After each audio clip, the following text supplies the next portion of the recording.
नमस्कार. पुन्हा एकदा आपले स्वागत आहे. पेन्शनधारकांना 50% ऐवजी 70% पेन्शन मिळणार. तर वयानुसार पेन्शनही वाढणार. चला तर पाहूया ही अत्यंत कामाची बातमी.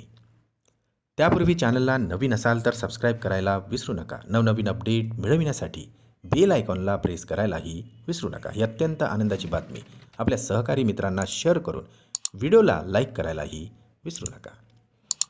पेन्शनधारकांसाठी आता 2025 हे वर्ष महत्त्वाचे आणि आनंदाचे असणार आहे.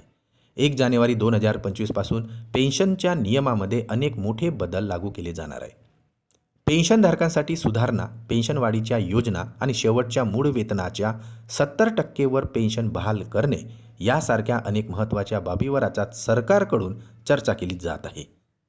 निवृत्तीनंतरच्या शेवटच्या मूळ वेतनाच्या 70% पेन्शन मिळावी अशी निवृत्ती वेतनधारकांची मोठी मागणी आहे. धोरणात सुधारणा करून आता पेन्शनधारकांना त्यांच्या हक्काचा पूर्ण लाभ मिळावा अशी पेन्शनर समाजाची मागणी सुद्धा आहे. पेन्शनधारकांसाठी सरकार आणखी एक मोठा प्रस्ताव तयार करण्याच्या तयारीत आहे, ज्या अंतर्गत आता वयानुसार पेन्शन वाढीची मर्यादा ठरवण्यात येणार आहे. सध्या हा लाभ वयाच्या 80 वर्षानंतर उपलब्ध आहे, ज्यामध्ये पेन्शनमध्ये 20% वाढ केली जाते. हा लाभ वयाच्या 65व्या वर्षापासून लागू व्हावा असा प्रस्ताव पेन्शनर्स सोसायटीने सरकारसमोर मांडलेला आहे. त्यांच्यानुसार 65व्या वर्षी 5%, 70 वर्षानंतर 10% वाढ, तर 75 वर्षात 15% वाढ करण्यात यावी. कारण या बदलामुळे वृद्ध पेन्शनधारकांना आर्थिक मदत मिळणार आहे. असा प्रस्ताव आता शासनासमोर ठेवण्यात आलेला आहे.